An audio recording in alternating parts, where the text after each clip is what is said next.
If you want to get in shape at home and you want to know what you should buy for your home gym, you need to watch the rest of this video. My goal for this video is to give you the bare minimum equipment you need to get a workout from the comfort of your own home. So let's start with a little cleanup. Now you may be thinking, but Adam, you already gave us a no equipment required prison workout just a few videos ago. Why would we need workout equipment to work out? That's a great question. Workout equipment, like these, are tools.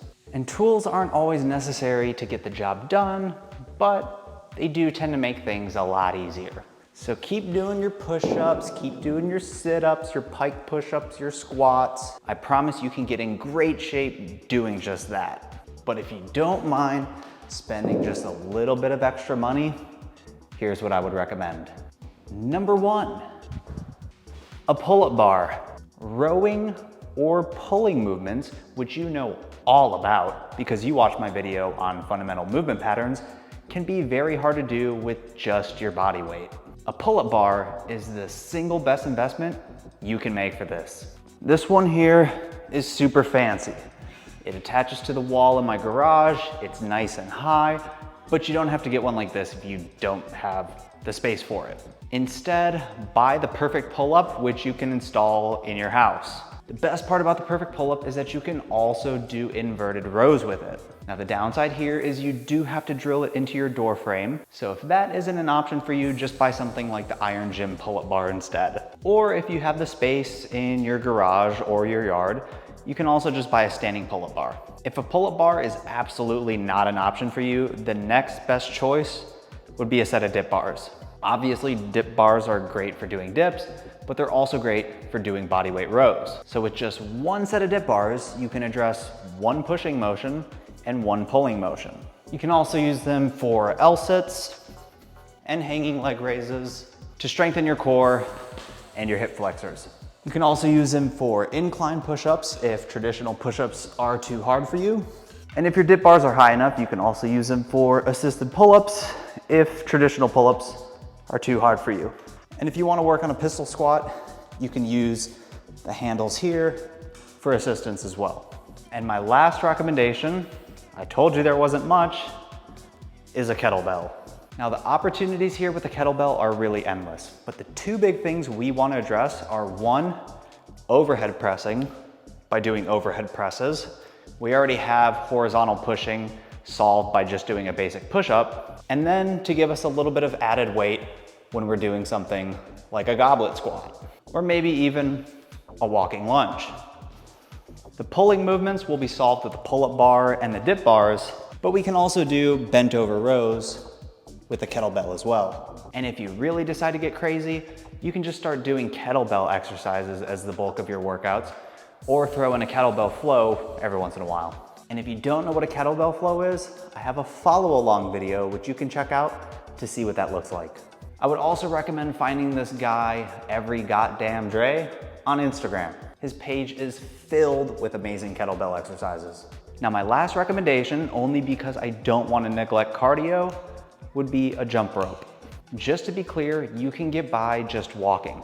On days I don't do cardio, I just aim to hit roughly 10,000 steps a day. But if you want a really cheap way to make cardio a little bit more fun while also working on your coordination, your balance, your footwork, your agility, a jump rope is an amazing purchase.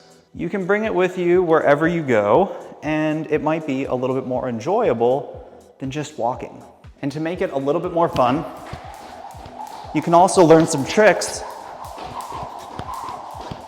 which I'm in the process of doing right now. The tricks are nice because they give you a goal to work towards, which keeps things interesting, and it also helps get your heart rate even higher without actually feeling like you're doing more work. You're doing cool tricks, so it feels like you're showing off. You're not so focused on how fast your heart's beating. So there's your list of the bare minimum equipment I would recommend for your home gym. Now, assuming you bought all of the equipment that I just went over, here's a sample workout you can do using all of that equipment. You can start by doing 2 to 3 sets of push-ups, followed by 2 to 3 sets of pull-ups, 2 to 3 sets of overhead press, 2 to 3 sets of inverted rows, 2 to 3 sets of goblet squats, and then jump rope or walk for 30 minutes. As for how many reps you should do, hopefully you've watched part 4 of this video series and you know how to figure all of that out by yourself. And if you haven't watched that video, go watch it.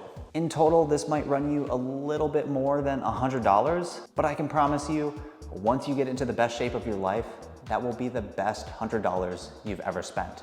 Think of the equipment as an investment into yourself. If you actually got into the best shape of your life, do you really think you would look back on the money you spent on a kettlebell, a dip bar, and some pull-up bars and think, nah, shouldn't have done that? No, you're gonna look at it as the best decision you've ever made. Kind of a random side note, but this is one reason why I don't really think that much about how much I spend on gym memberships. I don't view it as an expense. I view it as an investment. The $100 a month that I've spent on a gym before might surprise some people, but when I look in the mirror, at no point am I thinking, I wish I had that money back. It's worth it. So if you want to get serious about your health and you want to start building out your home gym, scroll down to the description because I'll have links to all the products I went over in this video. And if you don't have the space for a big pull-up bar like this, I'll have some other options there for you as well. If you enjoyed this video, please consider leaving a like on this video and maybe even subscribing to the channel. As always, if you have any questions, please feel free to leave a comment below. I read all of your comments, so if you ask a question, I will answer it. As always, thank you for watching, and I'll see you in the next video.